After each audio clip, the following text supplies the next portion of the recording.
Good morning, Canes. I'm Justine. Welcome to our final Storm Watch before spring break. On today's show, we have just a few reminders and an inspiring documentary. But first, please stand for a brief silence and the pledge to our flag.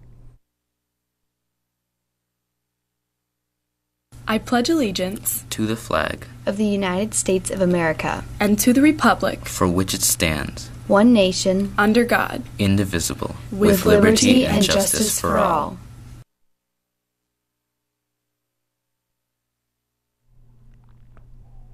I'm Reagan with our first reminder. Seniors attending Grad Bash in April should review the posted dress code rules and restrictions that Universal has in place. This is on the main page of our school website. Make sure you know what is expected before you plan your outfit and get on the buses. And speaking of events, don't forget that prom tickets are also available online to juniors and seniors only, but must be purchased by noon tomorrow. Those promposals better happen today.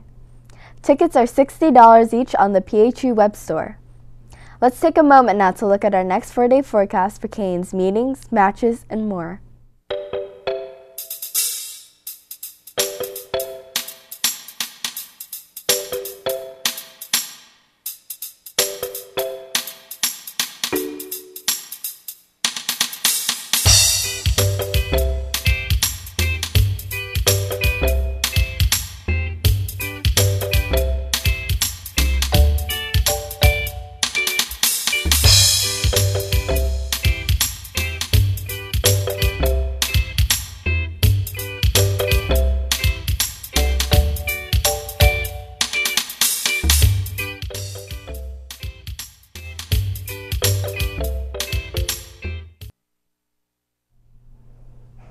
Our counselors wanted to remind you all that summer dual enrollment is open for SPC. If you are interested in taking college courses this summer at SPC, please see your counselor for the form. Today we continue with our travel theme as we watch a beautiful documentary created by junior Isabella Lynch. This was entered in the PCS Media Festival. Stay tuned. Life is good at PHUHS. Thanks for watching and have a safe and sunny spring break.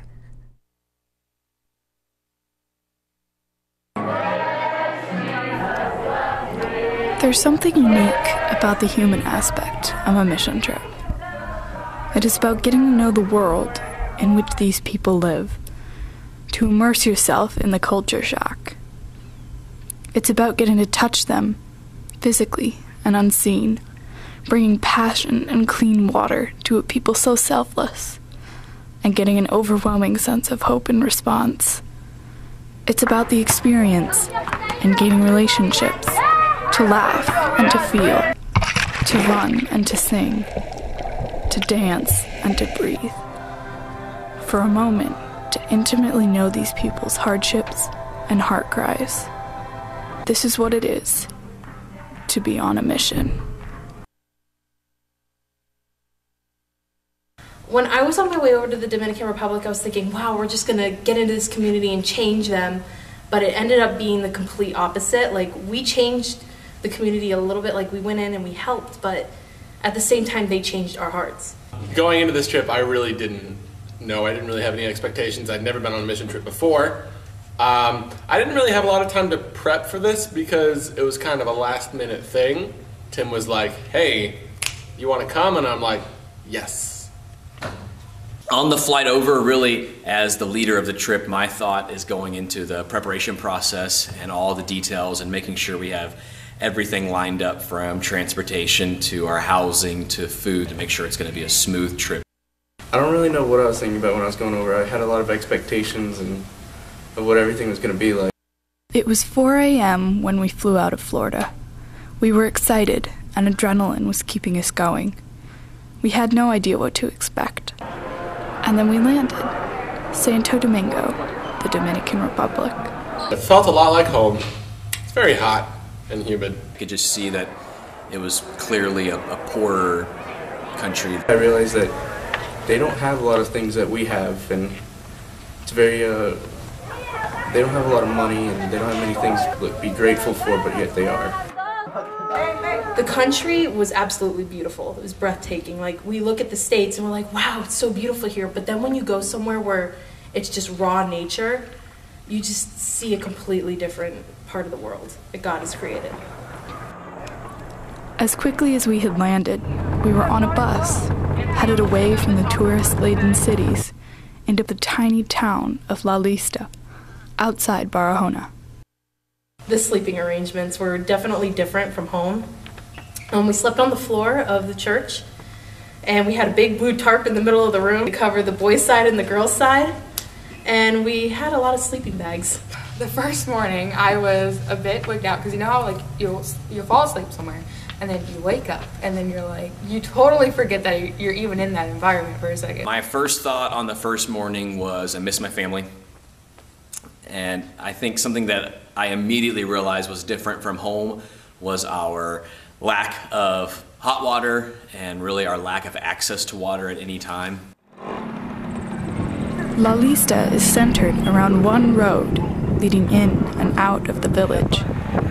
It was along this road that dogs roamed, fires burned, and every day we walked hand in hand with the children to their school. The kids in the Dominican Republic wanted to be with you every second of the day. They never wanted to be away from you. When you were walking with them to the escuela, they would hold your hand down the road to the baseball field, to the church at night. Children are completely different. They love everything and anything you can do around them, and they just love that interaction that they can have with you.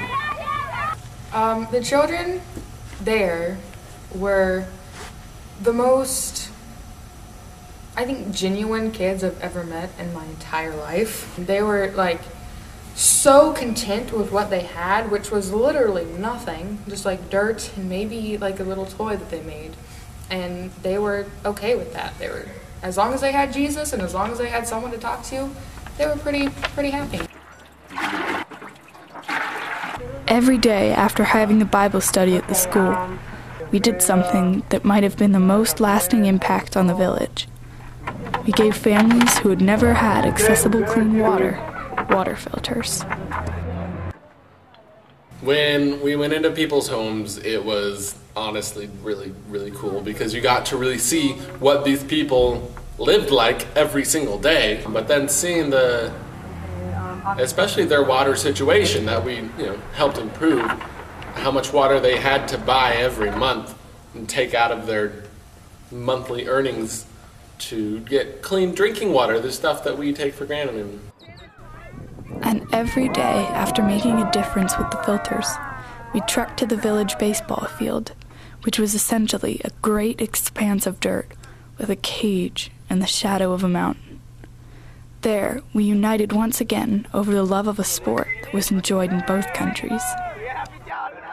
To connect with the youth over baseball was really special. I'm not very good at baseball, but they still allowed me to play and enjoy the sport with them in a whole new way. My buddy Andrew, who loves baseball, but he's a terrible athlete, he was playing center field, and he couldn't quite make the catch. Instead, he just sort of face planted and scraped his knees, and there was blood everywhere. After a joyful week, the truth was starting to set in. We had to leave these beautiful people. They say that goodbyes are the hardest. Now, we were learning why.